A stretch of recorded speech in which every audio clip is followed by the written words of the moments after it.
Nasa 10 taon nang nagtitinda ng samot-saring pagkain si Tatay Rene. Anya, malaking hamon para sa kanya ang pagsipa ng inflation o ang bilis ng pagtaas ng mga bilihin. Kaya naman umaasa ito sa mga aksyon ng pamahalaan para makontrol ito. Kaya naman suportado nito ang pagpapalawak pa ng relasyon ng pamahalaan sa iba pang bansa pagdating sa pagkikipagkalakal. Pabor din ako doon kasi nga sa atin din natin ma-produce yun, di ba? Mabuti nga't mayroong concern na tumutulong sa atin na tumulong. Kasi talaga, it's either na kung hindi paglalaban ng Pangulong Marcos din yan, magiging alipin na tayo ng... Noong 12 ng Marso, bumisita sa Malacanang si Panamanian Ambassador Designate na si Eduardo Antonio Yang Verzi.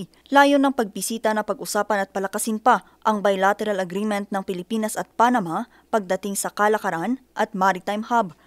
Dito inihayag ng Pangulo ang kanyang interes sa mga makabagong paraan para sa pagpapalakas ng bilateral relation ng dalawang bansa. Sa ganitong paraan, magkakaroon daw ng paglago ng ekonomiya ng dalawang bansa at mas mapapaigting pa ang seguridad at international access sa pagtutulungan. Pangunahing ini-import ng Pilipinas mula sa Panama ay ang passenger at cargo ships na nagkakahalaga ng $4.39 million habang office machine at aircraft parts naman ang ine-export ng Pilipinas sa Panama na nagkakahalaga ng $2.63 million.